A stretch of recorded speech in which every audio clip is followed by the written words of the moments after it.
you ask Tiger to solve. This deals with linear equations with one unknown. The final result is y equals 2.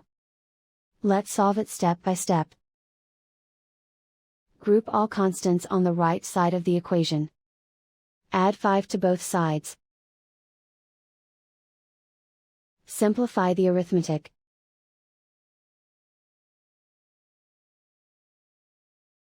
Isolate the y.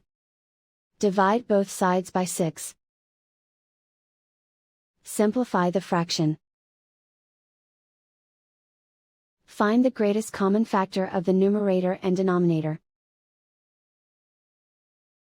Factor out and cancel the greatest common factor. And so the final result is y equals 2.